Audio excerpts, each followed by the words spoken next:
sa malayong silangan, upirang nga ang sinanganan.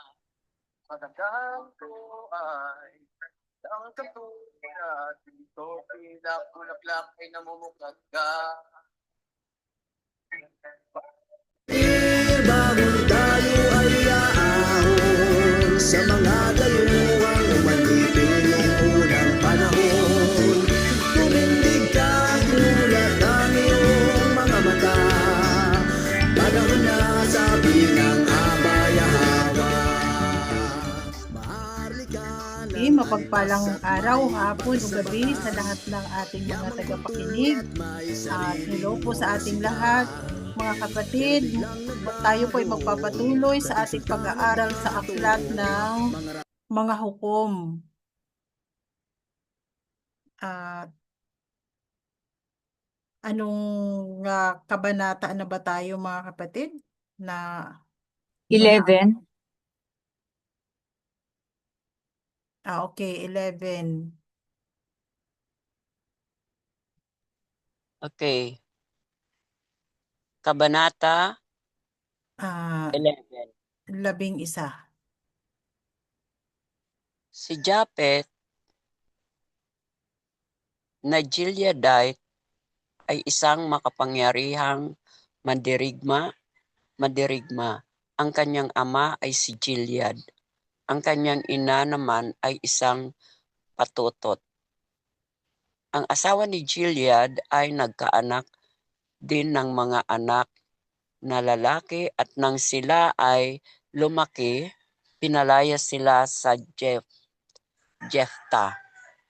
Wala kang makukuhang mana sa aming pamilya dahil ikaw ay anak ng ibang babae, sabi nila. Kaya't lumabas si Jephthah mula sa kanyang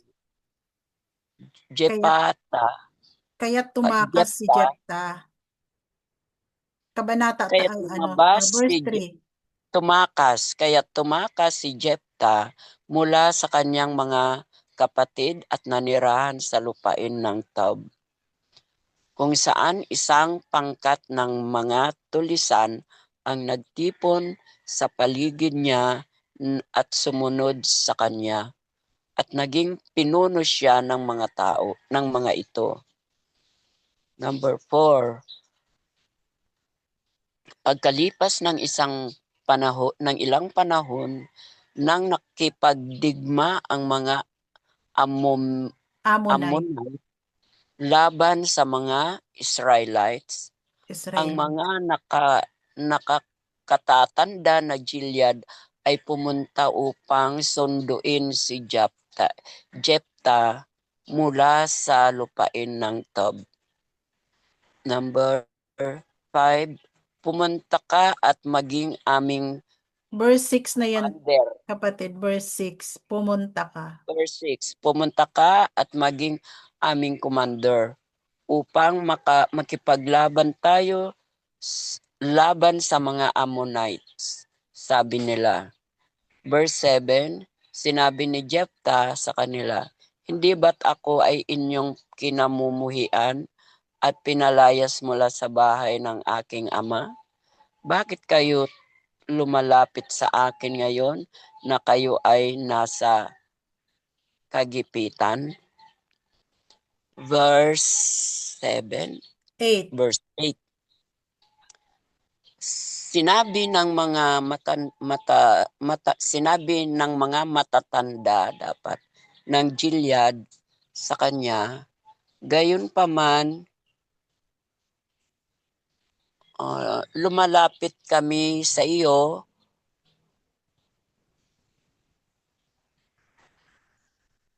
ngayon, pumunta ka sa amin upang makipaglaban sa mga Ammonites, at ikaw ay magiging pinuno ng lahat ng mga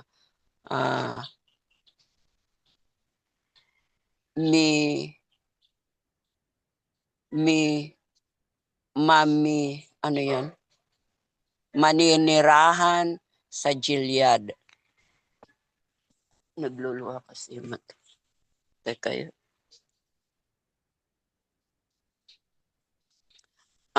Verse 9, sumagot si Jephthah, kung ibabalik ninyo ako upang makipaglaban sa mga Ammonite, Ammonite.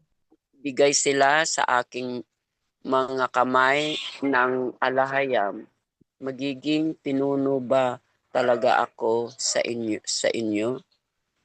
Sumagot, verse 10, sumagot ang mga nakatatanda na Gilead.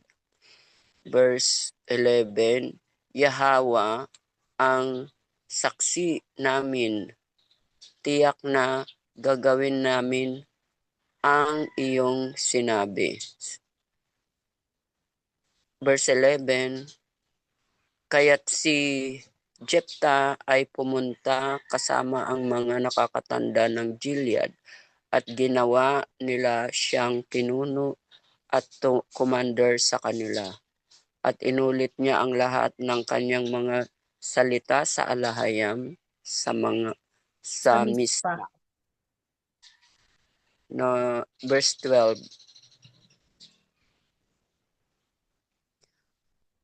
Pagkatapos ay nagpadala si Jephthah ng mga tao sa hari ng mga Ammonite upang magtanong, ano ang laban mo sa akin at inatake mo ang aming bansa?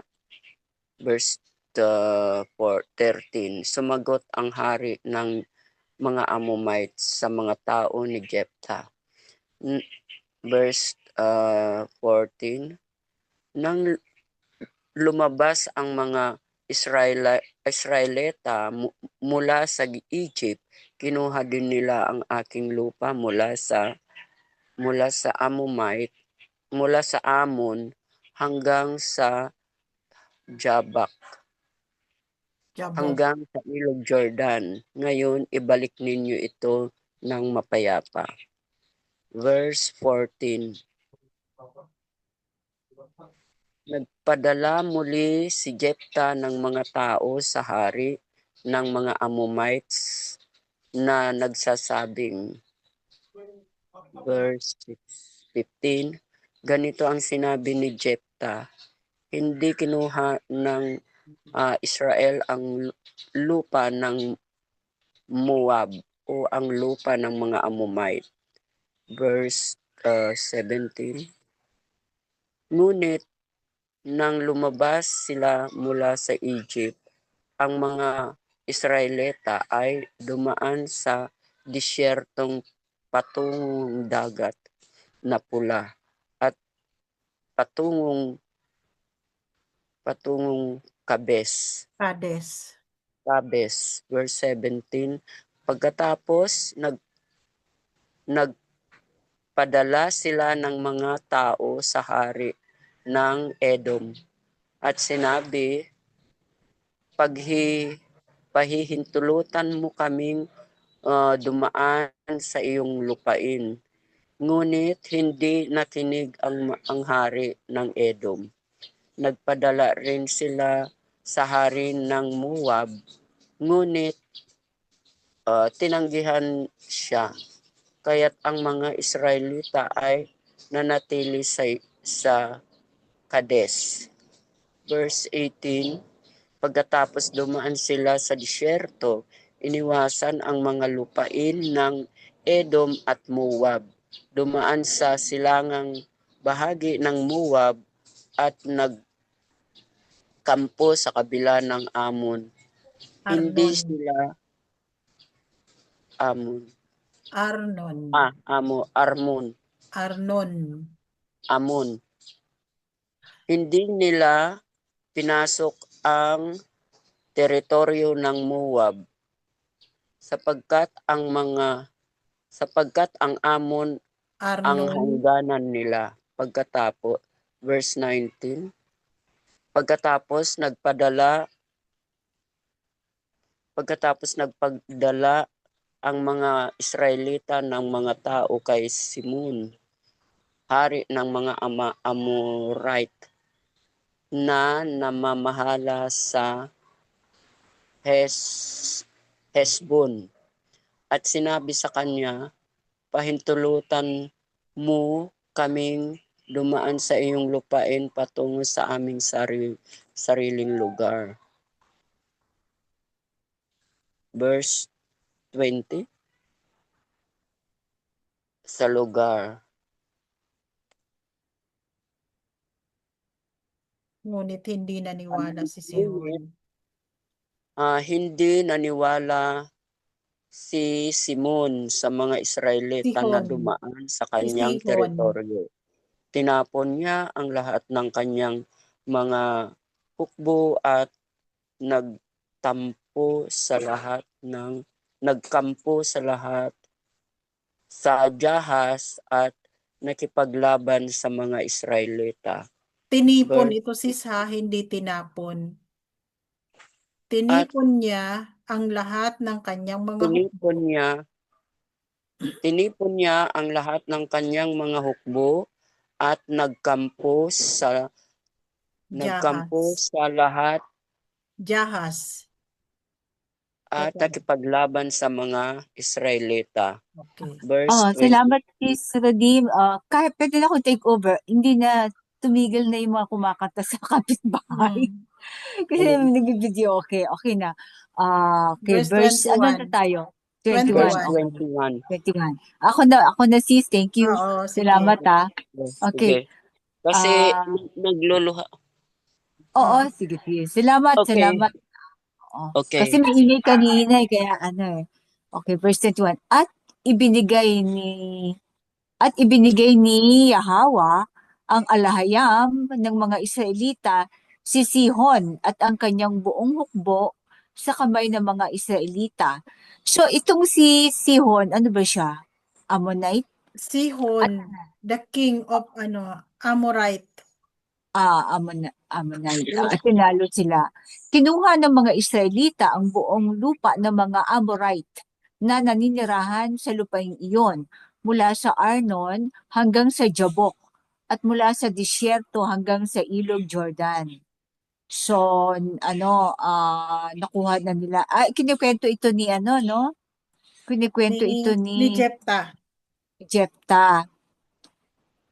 Ngayon, dahil itinaboy ni Yahawa na alahayam ng mga Israelita ang mga Amorite mula sa kanyang mga tao, ano ang karapatan ninyong sakupin ito?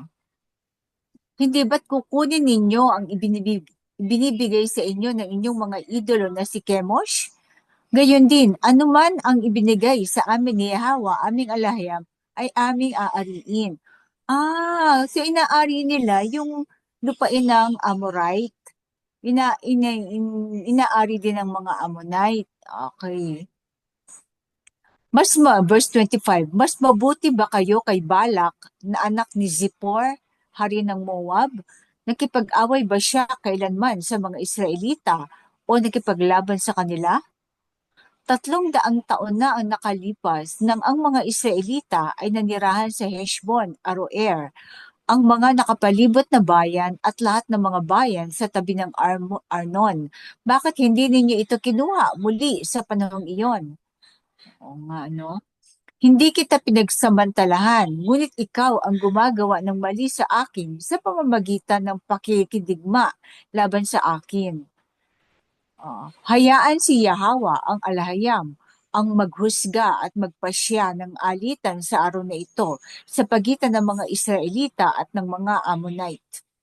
Ngunit hindi pinansin ng hari ng Ammon ang mensaheng ipinadala ni Jephthah. Kumbaga, ang taga-tagal na nilang kapitbahay, hindi nila kinukuha yung lupain. Ngayon, nung binigay ng alahayam sa mga Israelita yung lupain ng Amorite, inaangkin naman ng mga taga-Amon, ng mga Ammonite. Kung kailan ibinigay na ng alahayam. Hindi sila nakipaglaban eh. Okay, verse 29. Nang sumunod, ang espiritu ng alahayam ay dumating kay Jephthah. Tinawid niya ang gilid at ang tribo ng Manase. Dumaan sa bispa ng gilid at mula doon ay umabante laban sa mga Ammonite. Kasi ang Ammonite bandang north ng gilid, di ba? At gumawa si Jepta ng isang panata sa Alayam. Ano ba si Jepta?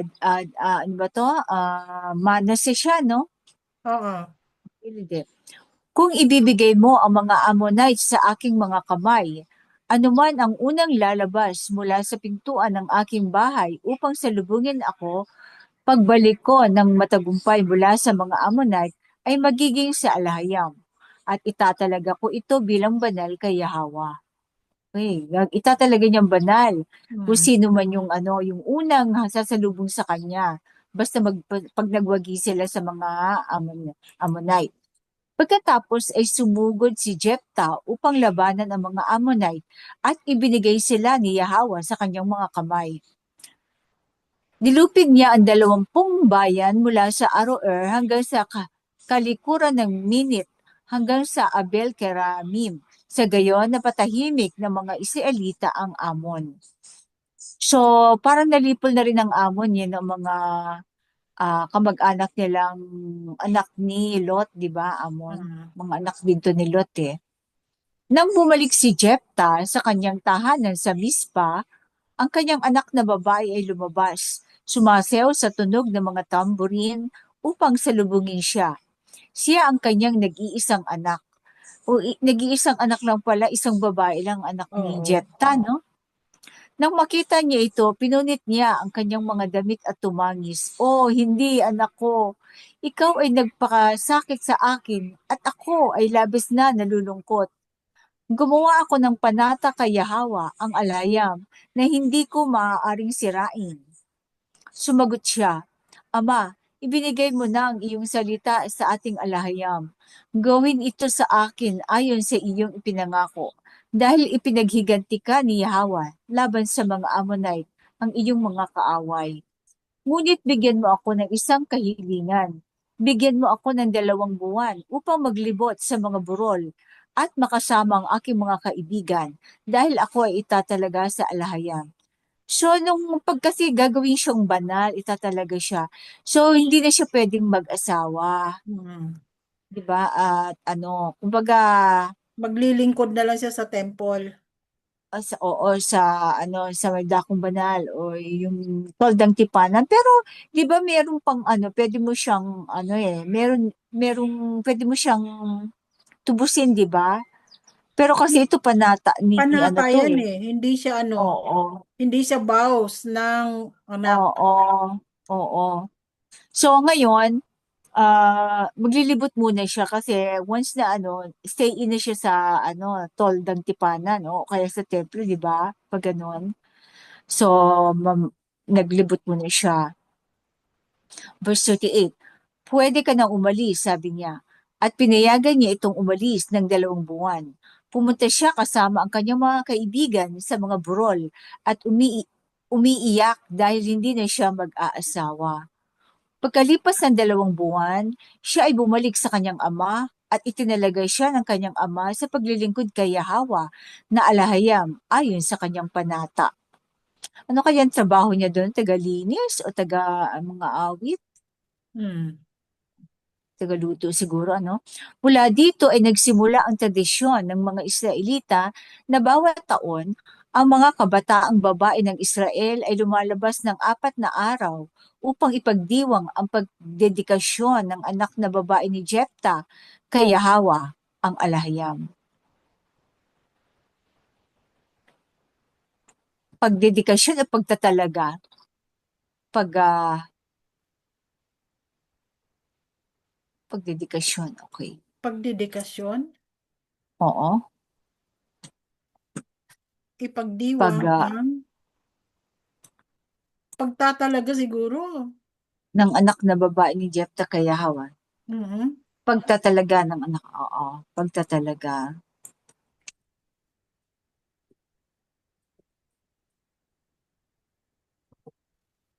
Pagtatalaga bilang lingkod, Hmm.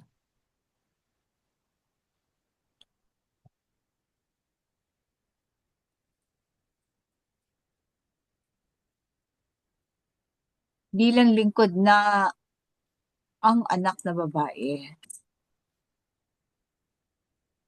Ah,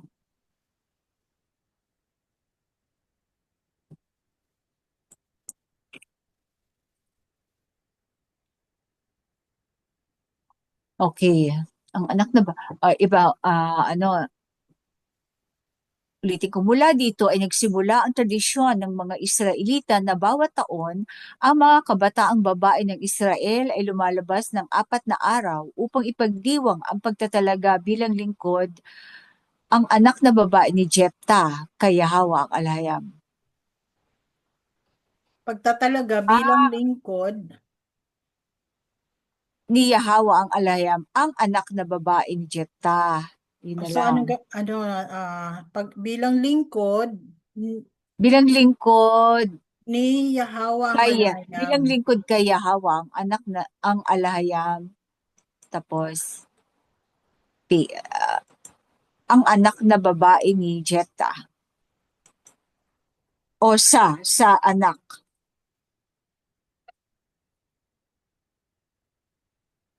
Sa, Pagdiwa ang pagtatalaga bilang lingkod kay Yahawa ang alayam sa anak na babae ni Jepta. Sa, di ba? Sa? oo, okay. Okay. Kabanata 12. May mga katanungan o reaction anytime ha. Okay lang. Si Jepta at ang mga Gileadite laban sa mga Ephraimite. So itong mga ano, yung magkapatid na tribo, ano? Si Jepta at ang mga Gileadite laban sa mga Ephraimite. Okay. Nagtipon ang mga mandirigma ng Ephraim at tumawid sila papunta sa Zaphon. Sinabi nila kay Jepta, bakit ka lumaban sa mga Ammonite nang hindi mo kami tinawag upang sumama sa iyo? Susunugin namin ang iyong bahay kasama ka. Ang ano ng mga Ephraimite, ano? Mga, Masyadong war oo, freak. siloso. Oh, at saka war freak, pag gusto nila lagi sa kasali sa labanan. Oo. Pero nung, magtataka ka, pero nung si Deborah ang hukom, hindi sila sumama sa kampanya ni Deborah, no? Hmm. So, may ano, ma, machu, ano, machismo, at tawag doon? Male ego, ang mga Ephraimite. Hmm. Susunugin namin ang iyong bahay kasama ka. Sumagot si Jepta. Ako at ang aking mga kababayan ay nasa matinding labanan laban sa mga Ammonite. Tumawag ako sa inyo, ngunit hindi niyo ako iniligtas mula sa kanilang kamay. Nang makita kong hindi kayo tutulong, isinugal ko ang aking buhay at tumawid upang labanan ang mga Ammonite. At si Yahawa ang alahayam ang nagbigay sa akin ng tagumpay laban sa kanila. Kaya bakit kayo pumunta ngayon upang labanan ako? Tinipon ni Jepta ang mga kalalakihan ng Gilead at nilabanan ang mga kalalakihan ng Ephraim. Tinalo sila ng mga Gileadite dahil sinabi ng mga Ephraimite, kayo mga Gileadite ay mga taksil mula sa mga tribo ng Ephraim at Manase. Okay.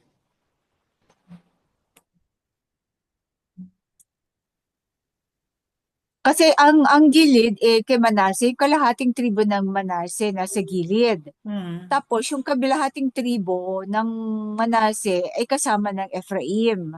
Okay. Hmm. So si Jepta ay nandun sa kalahating tribo na nasa gilid. Okay. Hmm. Sa tuwing may nakaligtas mula sa Ephraim na nagsasabing,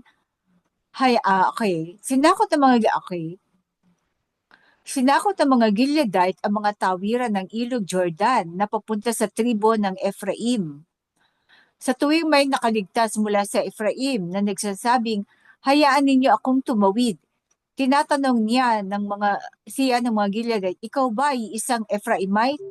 Kung sumagot siya ng hindi, sasabihin nila, sige, sabihin mo ang Shibolet. Kung sinabi niya ang Shibolet, ngunit hindi ito mabigkas ng tama, agad siyang dinadakip at pinapatay sa tawiran ng Ilog Jordan. 42,000 Ephraimite ang napatay noong panahong iyon. Mga matitigas kasi ang dila, ano? Hmm. 42,000 Ephraimite. Pinamunuan ni Jepta ang Israel sa loob ng 6 na taon. Pagkatapos namatay si Jepta na Gileadite at inilibing sa isang bayan sa Gilead. So itong ano, si so ano Ephraimite talaga ang namumuno that time, no? Hindi ang Judah, Ephraimite na.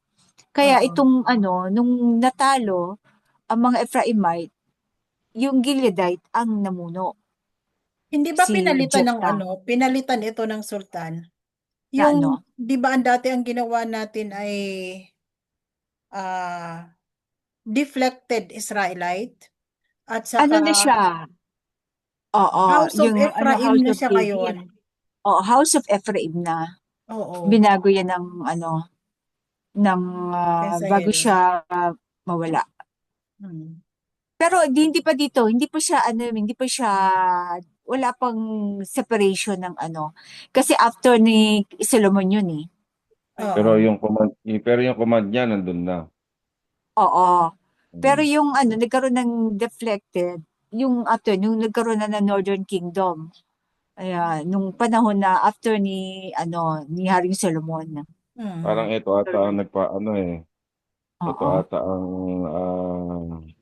elite ni ah, elite ni David at ni Solomon. Mm. Oo. So yung shibboleth, hindi mabigkas ng mga Ephraimites. So, siguro Ephraimite talaga matigas talaga ang dila niya, no? Kaya kaya nalalaman nila pag kumbaga may kanya-kanya na silang accent, Siguro yung mga bawat Bisaya tubo. natin ay sila yung mga Ephraimite, no? Oo.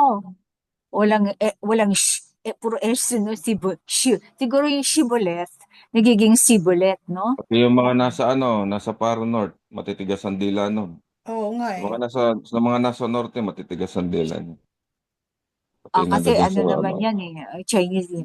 Kasi, kaya, saka yung, di ba, yung kay Gideon, di ba, yung mga kapatid niya, mga mukhang prinsipe, tulad mo, di ba? Kasi, ang mga tribo ni Joseph, half Egyptian. Di ba? At saka Prince of Egypt talaga si Joseph, di ba? May hitsura, maganda magandang lalaki. Kaya mukhang prinsipe. So, so Tapos anong blood prinsesa type pa ni yan. Hmm? Anong blood type ni Joseph? Purong Israelita. Kaya lang, yung mga anak niya, si Ephraim at saka si Manasseh, ay kalahating Ephraimite, kalahating Egyptian, kalahating Hindi siya Israelite. Egyptian sis, ang napangasawa ni Midianite, 'di ba?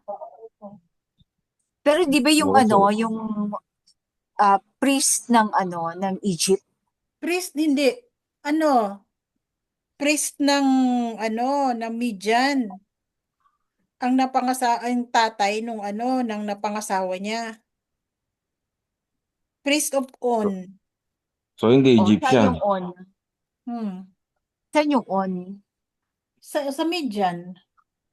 Midian ba yun? Di ba Egypt? Hmm. Yun ang alam ko, Midianite siya. Di kasi Ang alam. On? nabasa ko siya sa Ano lugar ba yung on? nabasa ko siya sa extra biblical na itong na pangasawa ni Joseph ay anak ng priest of On na Oo, saan yung on? na tinatawag nasa Midianite siya. Oh, talaga nasa Midian yung on. Okay, sabi Oo. nila Egypt. Okay, sige. So, puro Tapos pa lang kung ito Midianite, ang priest na naglilingkod sa paraon that time ay si yung biyanan ni Moses. Oo. Oh, siya yung priest noon, yung biyanan ni Moses, si Jethro. Masyadong masyadong nung panahon na ni Oo. Moses. Pero yung panahon ni Joseph ay Midianite din Oo, ang Midianite din, oo, nung okay. napangasawa. So, Ano pa parang rin siya, parang, oo, lahi pa rin ni Abraham, kasi anak siya ni oo, Ketura, si Midian. Hebrew pa rin. Okay. Oo. So, pala? So, purong lahi pala ang Kaya Manasseh nga, at di saka ba Ephraim. nung nagkita sila ng mga kapatid ni Joseph, na sabi niya, bakit ang lakas daw nung mga anak ni Joseph ay Oo, mga ano, Hebreo. parang parehas nila. Oo. Hebreo din to, yung ganyang Oo, kalakasan. Oo. oo. Bakit yung lakas ng mga anak niya? Kasi ang ano yung lalo na yung si Manase, Oo. 'di ba si Manase ay kaya niya din magbuhat ng bato na napakalaki sa isang Mhm. kamay? Kaya nga, yung mga bato, 12 bato eh. Hmm. Medyo malalaki yun, hindi yun maliit, hindi yun kapirasong bato lang na maliit. Malalaki yun. Kaya nga, Hmm. tagal-tagal na, yung pagbubuhat, malalakas talaga mga Hebreo, no? Okay, proceed tayo. So, ano na yan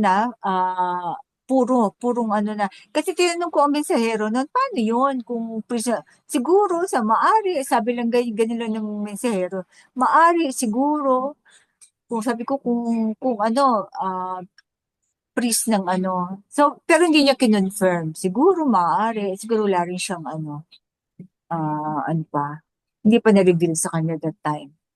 Okay, Ibsan, Elon, at Abdon. Sino ba itong tatlong to? Nakalimutan ko na. Pagkatapos, mamatay ni Jephthah na Gileadite, si Ibsan mula sa Bethlehem ang namuno sa Israel. So, Benjamite to, no? Ang Bethlehem ay si Benjamite. Hmm. Ano? O, Ephraimite. Anyway, mayroon siyang 30 anak na lalaki at 30 anak na babae.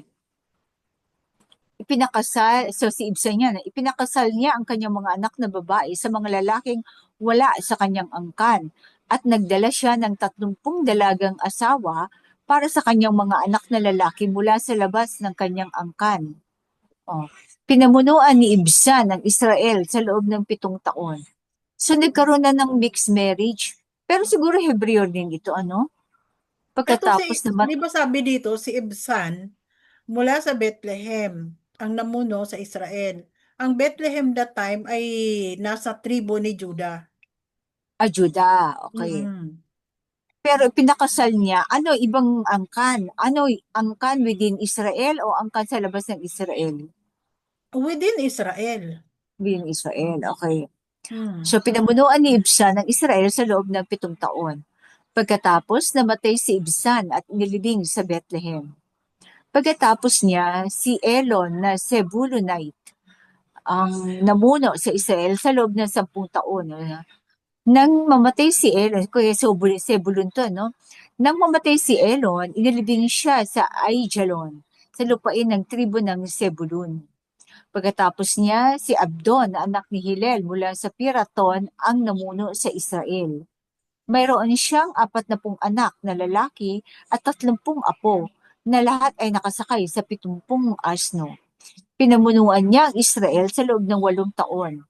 Pagkatapos, si Abdon na anak ni Hillel ay namatay at inilibing sa Piraton, sa tribo ng Ephraim, sa kabundukan ng mga Amalekite. O, si Ephraimite pala si Abdon, Mm. na kabundukan ng mga Amalek. Amalekite. Okay, Kabanata 13, may mga katanungan. Wala, ano? Ang kapanganakan ni Samson. O yan, Samson na tayo. Muli, nilabag ng mga Israelita ang tipan at gumawa ng kasamaan sa paningin ni Yahweh, ang Alhayam. Kaya't ibinigay sila ni Yahweh sa kamay ng mga Philistine. Wait makapot. Okay. Mga sis, may tanong ako. Yes? Sige Ano po. ba yung ano ba yung mga Philistine dati? Mga Greko ba yan? Kasi kung Philistine ngayon, hindi ano. Anong pagkakaiba noong mga Palestine ngayon at saka mga Hmm. Palestine diyan? Ang mga Medyo no. Philistine, Canaanite. halo-halo, Kanaanite. Saka may mga higante sila, di ba, si Goliath. May Oo. halo So ding so Rafael. kana so Canaanite siya. So Canaanite di sa lahi ni Cain yun. Oo. Opo. Mm.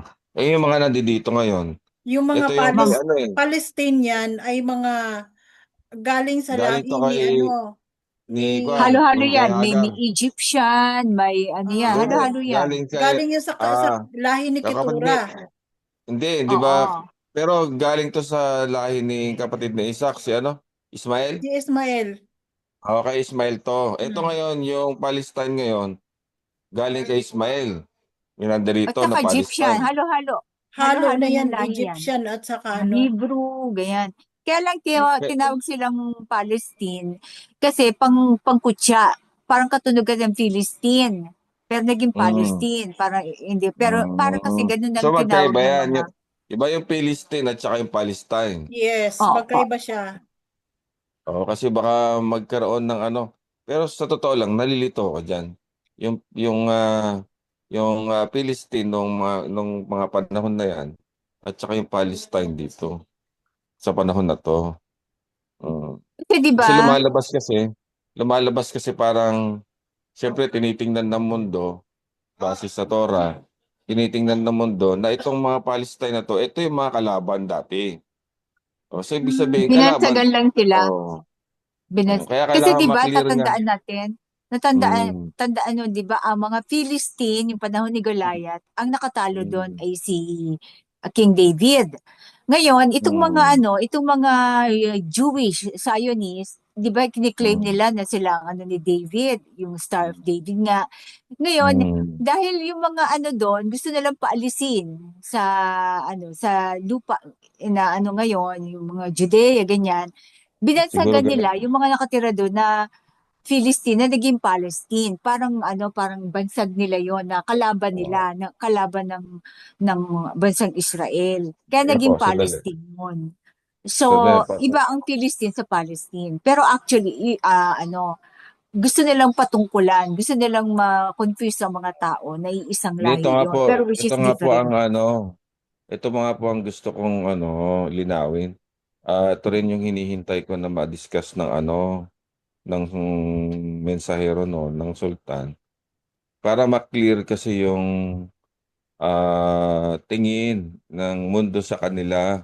Kasi tinitingnan sila na magmula pa noon na sila yung mga kaaway. Yun ang sana ang gusto kong ma-clear, tawag nito, mabigyan natin ng kalinawan sa Oo. mga makikinig. Kasi kahit ako, ah, nagkakaroon ako ng kalituhan na ito yung mga nakalaban ba ni Samson noong mga panahon na yon? Ito ba yung nagpain kay sino yung Oo. babae?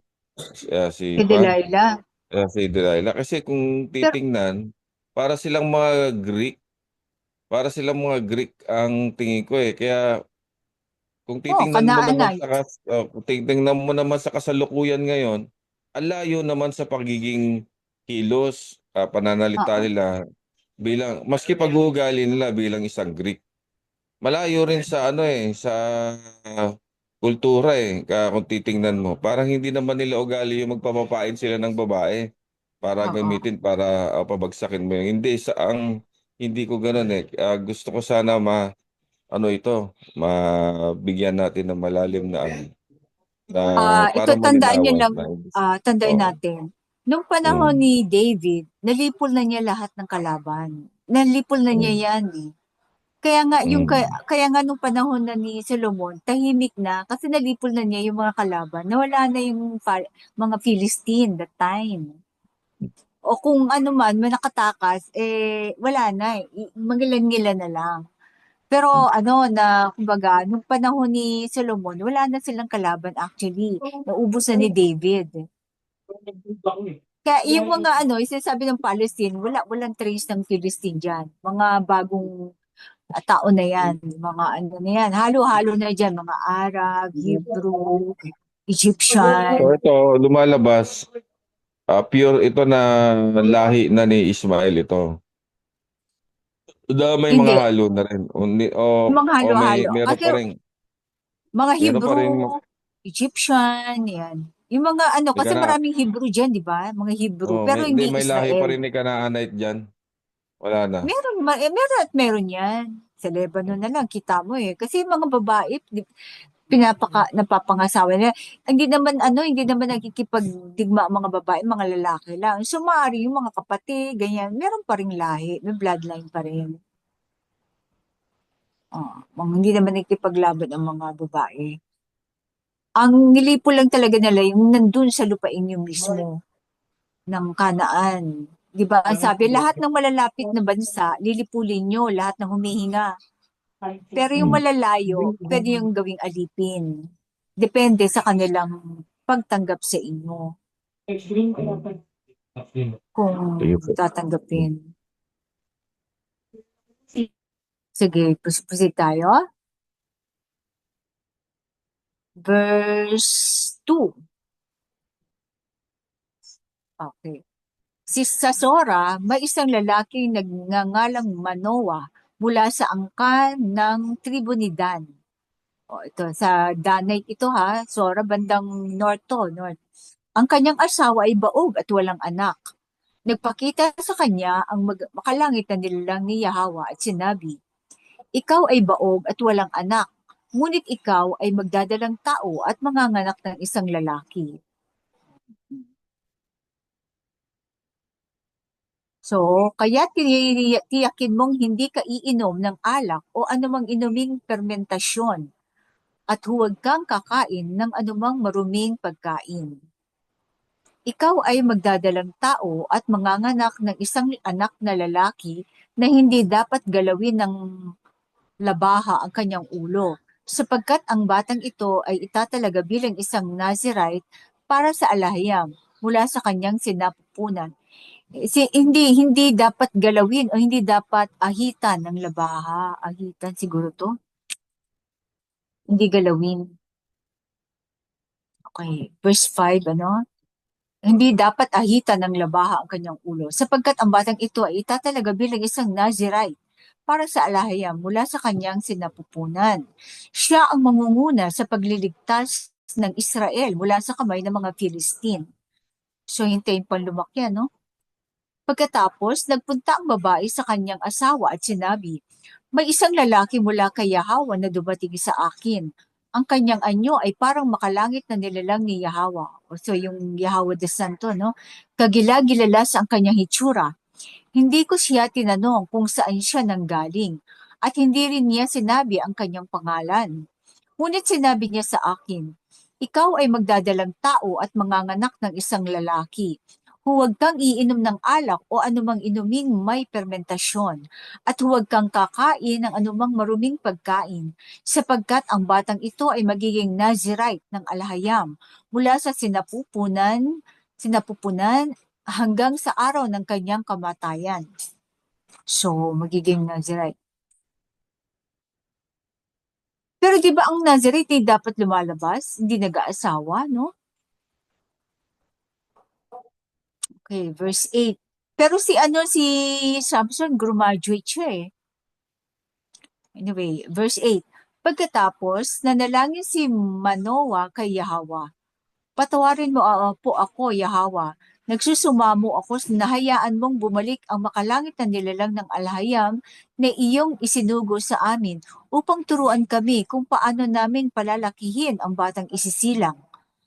Pinakinggan ni Yahweh si Manoa at muling ipinadala ang makalangit na nilalang ni Yahweh sa babae habang siya ay nasa bukid, ngunit wala ang kanyang asawa. Agad na tumakbo ang babae upang sabihin sa kanyang asawa, narito siya, ang makalangit na nilalang na nagpakita sa akin noong isang araw. Bumangon si Manoa at sumunod sa kanyang asawa. So yung makikita yung babae ay nasa bukid, yung asawa niya habang si Manoa ay nakahiga. So talagang nun ang mga babae, no, katulong.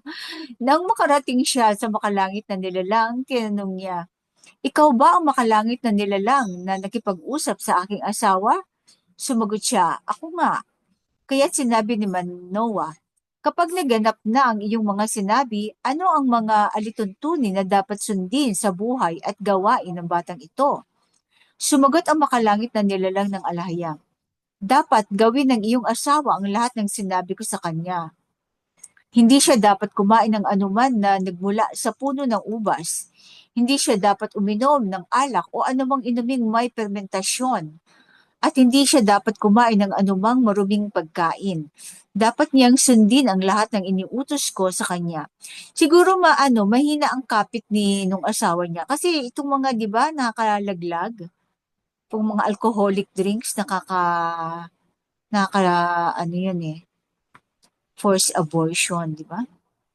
Paglilinaw, ayon sa mga kautusan sa Leviticus, Exodus at Deuteronomy, ang mga maruruming pagkain ay kinabibilangan ng anumang nadungisan ng bangkay na hindi rin nila dapat hawakan. Ah, o kahit yung mga pagkain na dungisan ng bangkay ay considered na defiled o Defiled, madumi. oo. Sinabi ni Manoah sa makalangit na nilalang ni Yahweh, nais po naming manatili ka habang inihahanda namin ang isang batang kambing para sa iyo. Ngunit sumagot ang makalangit na nilalang ni Yahweh, kahit pigilan mo ako, hindi ako kakain ng iyong pagkain. Ngunit kung maghahandog ka ng isang sinunog na alay, ialam mo ito kay Yahweh, the Father. So, ibig sabihin, hindi kumakain, hindi inaagawan ni Yahweh the Son, ang Yahweh the Father sa mga sinunog na handog, ano? Pagkatapos, tinanong ni Manoah ang makalangit na nilalang ni Yahweh, ano po ang iyong pangalan upang maparangalan ka namin kapag nagkatotoo ang iyong sinabi? Sumagot siya, bakit mo itinatanong ang aking pangalan? Ito ay hindi mo maunawaan sa ngayon. Pagkatapos, kinuha ni Manoah ang isang batang kambing at ang handog na butil at inihandog ito sa isang bato para sa alahayam. Habang pinapanood ni na Manoah at ng kanyang asawa, gumawa ang alahayam ng isang kamanghamanghang bagay.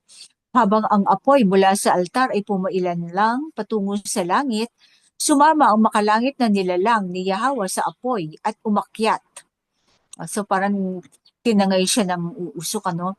Nang makita ito ni Manoah at ng kanyang asawa, yumukod sila at nagpatira pa sa lupa. Nang mawala ang makalangit na nilalang ni Yahweh, napagtanto ni Manoah at ng kanyang asawa na siya ang anak ni Yahweh, ang ama. Tiyak na mamamatay tayo, sabi niya sa kanyang asawa. Nakita natin si Yahweh ang alahayam. Ngunit sumagot ang kanyang asawa, kung nais tayong patayin ng alahayam, hindi niya sana tinanggap ang ating sinunog na alay at handog na butil. Hindi rin sana niya ipinakita sa atin ang lahat ng ito o sinabi pa sa atin ang kanyang mensahe. At ipinanganak ng babae ang isang sanggol na lalaki at pinangalanan siyang Samson. Ang bilis naman, siguro na 9 months din yun. For sure, 9 months yun. May mga proseso talaga, no? Lumaki siya at pinagpala siya ng alahayam. At nagsimulang kumilos sa kanyang buhay ang espiritu ni Yahweh habang siya ay nasa Mahane Dan sa pagitan ng Sora at Eshtaol. Gagamitin ba natin espiritu dito o hindi wa? Diwa na lang, Siguro sis. espiritu na lang? Oo, baka kasi ano bang kaibahan ng espiritu at ng diwa? Ginamit ng mensahero ang diwa sa tipan. That means consciousness, di ba? Oo. So ang espiritu ay consciousness, diwa. Diwa pa din. Okay, so diwa ni Yahweh. Pero capital, spirit eh. Hayaan mo na sis. O sige, Ika-capital mo yung retain, diwa. oo. Retain na lang natin yung espiritu para para malinaw sa kanila na kakaiba ang diwa ng alayam, capital yan, ano? Okay, kabanata Ano yung 14.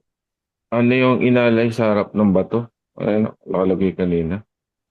Yung Batang kambing. tinapay, oo, at saka tinapay, yung unleavened bread. Sa harap ng bato. Batang kambing at saka unleavened bread. Sa ibabaw ng bato yan. Ibabaw ng bato. Sinunog sa ibabaw ng bato. Oo. Oo. Hindi Hindi inalay altar. hindi inalay sa harap ng bato. Hindi. Sa Ano ba ibabaw na, ng bato. Ano ba nakalagay doon? Paki-check nga lang po para malinaw lang. Eto, balikan natin, bro. Mm. Yung I'll start regarding eh. doon sa Ito, ano. Pagkatapos sinuha niyo verse ang isang batang 19. kambing. Pagkatapos kinuha ni Manoah ang isang batang kambing at ang handog na butil. So ito ay ano, handog na butil ay ano, Sa ano din ibabaw rin. ng isang, Oo. sa O ibabaw nakalagay Ihandog kasi nila. ito inihandog Ihandog ito ito sa sa sa isang isang bato ibabaw. bato. para sa alahayam. Oo, lagyan na natin isa sa ibabaw para Inahandog ito malinaw. sa isang bato Ng, kasi medyo Sa baka gamitin itong ano eh. ibabaw oo, Oh, ng yun. isang ng bato. isang bato. Oo. Oh. Oh, Kasi on ngayon, to bakit sa English eh. On. Hindi sa na ibabaw pan. ng On isang lang bato? eh. Lumalabas ba na halaran ito? Hindi Oo. naman ito Parang halaran, bro. malaking bato siguro. Malaking bato. So parang ano, lutuan siya. Hindi naman siguro, bro. Kasi meron kasi yung yung yung mahabang batong ganyan, may apoy sa ilalim, doon niluluto yung pagkain. Hindi naka-indicate bro eh. Hindi, oo. Okay, kasi Hindi ano nakasulat yung eh. Parang explore nyo ito inihaw mo, kasi oo, di ba? May mga baka ganun eh. gamitin itong Oo. pan eh. Oo, nakalagay na sa ibabaw ng isang bato. Sa ibabaw Hindi ng isang bato. naka-indicate. Ang inaano ko Oo. yung bato eh.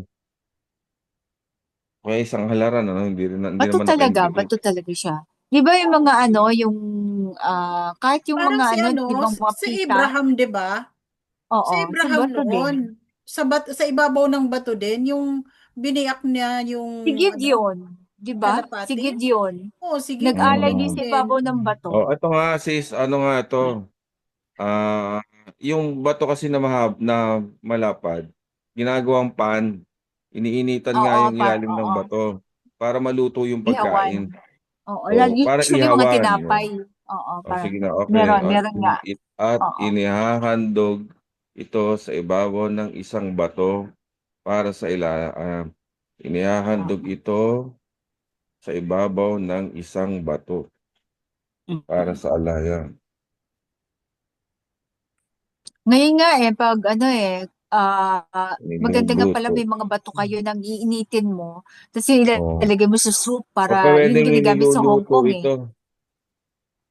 Pag lumalamig na yung soup mo, lalagyan mo na ng ano, nagbabagong bato. O, iinit na uli Oh. yung soup. O baka yun, tama. At Di ba? inihahandog ito sa nagbabagang bato para sa alahayam. Hindi Hindi, kaya kasi ganon. ano, sa ibabaw ng isang bato na. Kasi Kaya nga, ang, nagbabagang bato. O sa ibabaw ng nagbabagang bato para sa alahayam. Para inano na rin, tatakbo na rin na ito niluluto sa nagbabagang bato. Baka mamaya kasi gamitin yung bato as in, ano na naman, imahe na naman. Explore nyo nga lang sa kahit sandali lang. ayaw kasi namin magdagdag bro ng ano. Ah, okay. Sige, O, sige. kung nasa interpretation ng ano yun eh. Kasi hindi nakalagay siguro on ang nakalagay sa English. Sa ibabaw. Hindi naman Hmm. sabi on a flat Sige, stone. Hindi naman nakalagay eh. Walang So, sige po. description ng bato. oo, walang description. Sige po, okay. Sige po, sige po. Oo. Hmm. Okay na ito. Okay. Anong verse tayo? 20? Mm. Oo. At nagsimulang humil sa okay. Kabanata 14? 21 pa lang tayo, sis. Hindi, na ano ko na to? 20. 21? Na Hindi mawalang, hindi. Okay. Nanganak na siya eh. Oo, Nagsimula na sa kanyang buhay yeah, ang okay. espiritu ni Tapos na Hawa, di pala. ba? Oo. So, Kabanata 14, ang kasal ni Samson. Okay. Bumaba si Samson sa Timna at doon ay nakakita siya ng isang dalagang Philistine. Nako, siguro mestiza to. Pagbalik niya, sinabi niya sa kanyang ama at ina, may nakita akong isang babaeng Philistine sa Timna. Kunin ninyo siya para maging asawa ko. Di ba Nazirite siya? Pwede ba na mag-asawa yun? Sumag- Mababasa natin na niloob okay. ito ng alahayam para makapaghiganti sila sa Pilipino. Oo nga, ano. Oo. Sumagot ang kanyang mga magulang, Wala na bang isang kanais-nais na babae sa ating mga kamag-anak o sa buong bayan natin? Bakit ka kukuha ng asawa mula sa mga dituli na Filistin? Ngunit sinabi ni Samson sa kanyang ama, kunin mo siya para sa akin, siya ang nararapat para sa akin. So yung espiritu talaga ng alhayam, umaano sa kanya para makapaghiganti Nanay siya. niya. Oo, Kananay niya kasi mga hindi tuli. oo. Hindi, at saka yung na-attract siya dun sa babae. Niloob ng alahyan na ma-attract siya dun sa babae noon. Kasi gagamitin nga siya eh. Nilabag ni Samson ang kautusan ng paggalang sa magulang at ang matagal ng kaugalian ng mga Israelita tungkol sa kasal sa pamamagitan ng pagpapakasal sa isang babaeng Philistine. So, nilabag niya ang kanyang magulang dito. Sa kabila ng kanyang pagsuway, ginamit siya ng alahayam para sa isang banal na layunin. Okay. So, ginamit talaga, no? Bumaba si Samson sa Timna kasama ang kanyang ama at ina. Habang papalapit sila sa mga ubasan ng Timna, biglang sumalakay sa kanya ang isang batang leon na umaatungal. Ngunit ang espiritu ng alahiyam ay makapangyarihang dumating sa kanya, kaya winasak niya ang leon gamit lamang ang kanyang mga kamay na parang isang batang kambing lamang ito. Kahit nga kambing ang hirap patayin kaya medyo berhans, ito leon. Lakas na. Pagkatapos, bumaba siya at kinausap ang babae at nagustuhan niya ito. Kinalaunan, bumalik siya upang pakasalan ang babae. Lumihis siya sa daan upang tingnan ang bangkay ng leon. At sa loob nito ay may isang pulutong na mga bubuyog at pulot-pukyutan. So pwede palang mag-ano ang mga bubuyog sa loob ng no? Ng patay na yung carcass, no? Kinuha niya ang pulot gamit ang kanyang mga kamay at kinain ito habang naglalakad. Nang muli niyang makasama ang kanyang mga magulang, binigyan din niya sila nito at kinain din nila. So na-defiled yung magulang niya, pati siya, no? Ngunit hindi niya sinabi sa kanila na kinuha niya ang pulot mula sa bangkay ng leon. Paglilinaw, nilabag ni Samson ang mga batas tungkol sa pagkain at karumihan ayon sa Exodus at Leviticus. Mga nabensero eh. Ang dami niyang nilabag. Pagkatapos, bumaba ang kanyang ama upang makilala ang babae. At doon, naghanda si Samson ng isang salo-salo tulad ng kaugalian ng mga kabataang lalaki. Nang makita siya ng mga tao, pumili sila ng 30 lalaki upang maging kanyang kasama. Sinabi ni Samson, may ipapahayag ako, parang kasama, siguro parang ah, parang kasalo-salo, Sinabi ni Samson, o kainuman, may ipapahayag akong isang bugtong.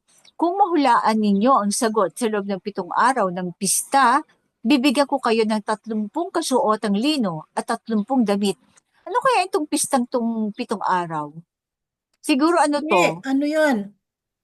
tabernacle? Ayon sa tradisyon nila, kung ikakasal ang lalaki Philippine. at babae, sila ay Oo. magkakaroon ng 7 araw na pagdiriwang. Oo. Gaya ng nangyari kay Jacob, Oo. 'di ba? Unang Oo. yung kinasal si Jacob at saka si Leah, Oo. Oo. isang Pitong Sa linggo, norte araw ang ganyan. inuman. araw. Oo. Sa sa mga, ano to? Sa norte ganyan eh. Sa Benguet ganyan, 7 araw. Talaga nga ang Israelita, no? Oh, 7 Okay, araw verse na 13. pagdiriwang. So, nagipag-dare siya sa bugtungan, 30 kasuot ng lino, 30 damit. Ngunit kung hindi ninyo ito mahulaan, kayo ang magbibigay sa akin ng 30 kasuot ng lino at 30 damit. Mahal pa yung mga damit nung araw, hinahabi pa kasi. Sumagot sila, ibigay mo na ang iyong bugtong, pakinggan namin ito. Sinabi niya, mula sa kumakain, may lumabas na pagkain. Mula sa malakas, may lumabas na matamis. Sa loob ng 3 araw, hindi nila ito masagot. Sa ika-4 na araw, sinabi nila sa asawa ni Samson, lukubin mo ang iyong asawa at pilitin siyang ipaliwanag sa iyo ang bugtong. Kung hindi, ay susunugin namin kayo at ang inyong sambahayan. Dinala mo ba kami rito para kunin ang aming ari-arian? Kaya't nagpunta ang asawa ni Samson sa kanya, umiiyak at nagsusumamo. Galit ka sa akin, hindi mo ako mahal. Okay. Nagbigay ka ng bugtong sa aking mga kababayan, pero hindi mo man lang sinabi sa akin ang sagot. Sumagot si Samson, hindi ko nga sinabi kahit sa aking ama at ina. Bakit ko sasabihin sa iyo? Nang buong 7 araw ng pista, hindi siya tumigil sa pag-iyak. Kaya sa ikapitong araw, sinabi na rin ito ni Samson sa kanya dahil patuloy siyang pinipilit. Pinaalam naman ng babae ang sagot sa kanyang mga kababayan. Bago lumubog ang araw, sa ikapitong araw, sinabi ng mga lalaki sa bayan, ano ang mas matamis kaysa sa pulot? Ano ang mas malakas kaysa leon? Sumagot si Samson, kung hindi kayo nag-araro gamit ang aking dumalagang baka o asawa, ang ibig pa sa, hindi ninyo sana nahulaan ang aking bugtong. Small letter hindi. So alam niya, dumalagang baka pala ay asawa, no? Okay. Mga talinghaga yung mga kanilang pananalita eh. Pagkatapos, ang espiritu ni Yahweh ay makapangyarihang dumating sa kanya. Bumaba siya sa Askelon, pinatay ang 30 lalaki, kinuha ang kanilang mga damit at ibinigay ito sa mga nakahula ng kanyang bugtong. Pumunta ng Ashkelon, ano? Sa tindi ng kanyang galit, bumalik siya sa bahay ng kanyang ama. At ang asawa ni Samson na ibinigay ng kanyang ama sa isa sa mga kasamang lalaki na dumalo sa pista. So, yung asawa niya, pinamigay nung tatay sa ibang lalaki at nagalit siya. Pumatay siya ng mga taga-Ashkelon para lang ibigay dun sa kapustahan niya. Okay. Ito ang salita. Pwede pa ba sis? Ano na yan? 3 minutes na lang. So ano tayo? Marker Magmamarker na na ba? tayo dito. Okay. Para maigsi-igsi. At saka medyo ma-action pa to eh. So, para medyo bitinin natin ng konti ang kwento ni Samson, yung kanyang temper, no? Hindi Binigyan siya ba ng sa ganyang sa bandang norte, sis ay hanggang ngayon ay pinapractice pa rin ang mga bugtong? No, kami nun eh. Nung mga bata kami bugtong-bugtungan Oo. sa, Kasi at saka yung usong-uso yan sa mga sa bulakgenyo, mga tawag dito yung mga namamanhikan. ganon, Oo. Pagka may magpapahula. sa mga namamanhikan, kailangan masagot ng lalaki ang bugtong na ibibigay ng babae. Oh, ganon, ng Oo. ilang araw. Ayun nga, 1 linggo. Naku, kung gusto, depende siguro sa babae yon. Tapos, Pag gusto niya yung lalaki, madali lang. Ito na si Kaka, oo. pabuka-buka ka. Kapag Yun, madali lang.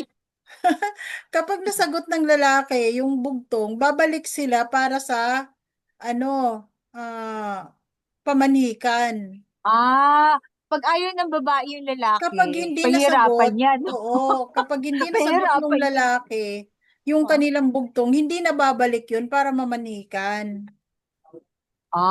So yung Eh, babae, nasa babae kung nasa babae ang bugtong. kung gusto niyang padaliin o pahirapin. Pag ayaw Oo. niya dito lalaki. Saan sa norte yon? Basta mayroon akong mayroon kami dating na nakausap from basta bandang norte. Nakalimutan ko na. Yun daw ang practice sa kanila. Ilocos, sa Isabela, Ay, ayan. ay Yun. Bataan pala. Bataan. Oo, Bali West Side.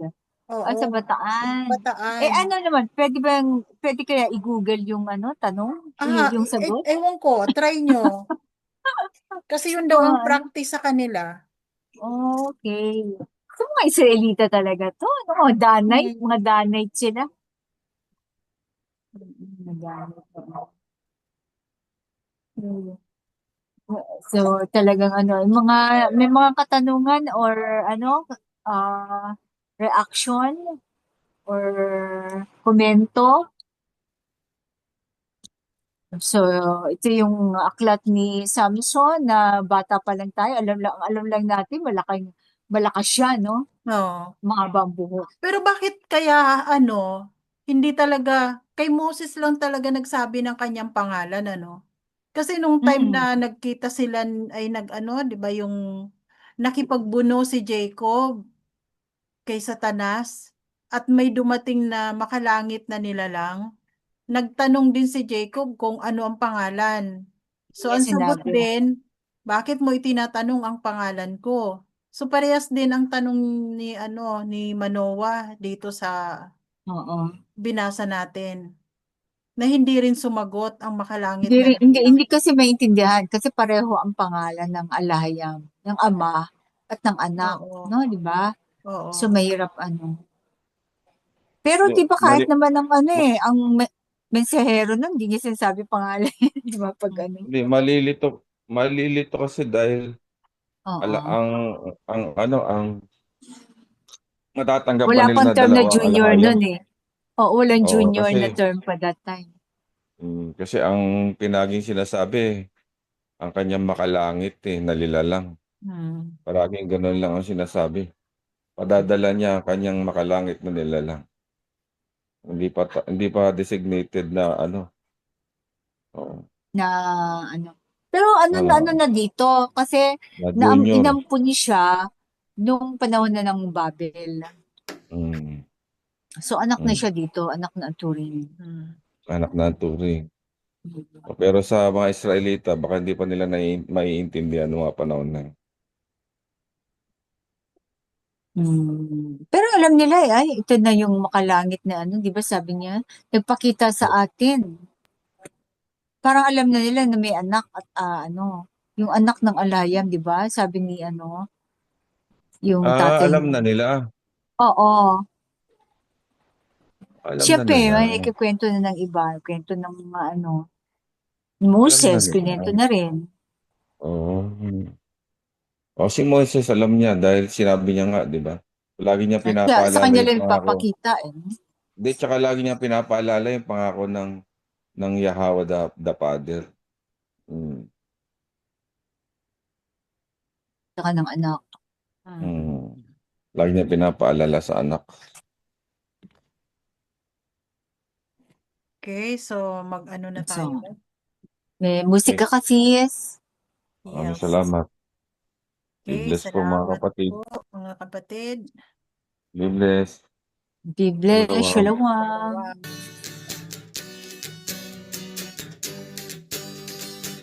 Biglang kalawan ng kapatid.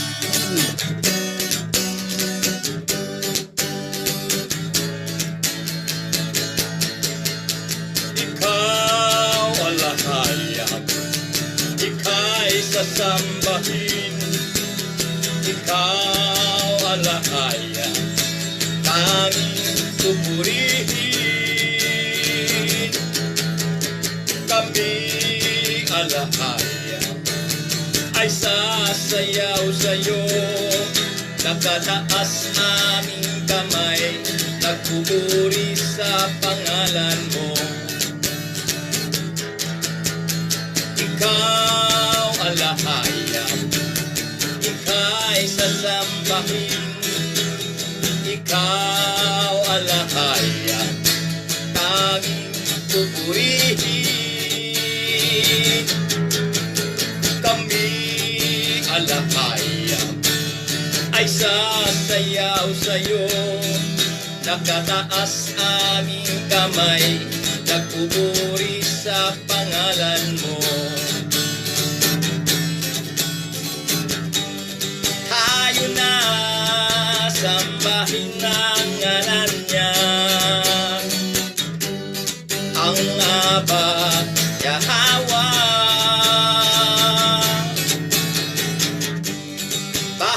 Bahasham Messiah Yahawastai Warawakada Tawada. Ikaw alahayag, ika'y sasambahin. Ikaw alahayag, tanging kami alakaya ay sasayaw sa'yo. Nakataas aming kamay, nagpupuri sa pangalan mo. Tayo na sambahin ang ngalan niya, ang Aba Yahweh. Bahasyam Misaya Yahawasay, Warawa Kadash Tawada. Tayo na sambahin ang ngalan niya, ang Aba Yahweh. Bahasyam Misaya Yahawasay, Warawa Kadash Tawada. Warawa Kadash Tawada. Warawa Kadash Tawada.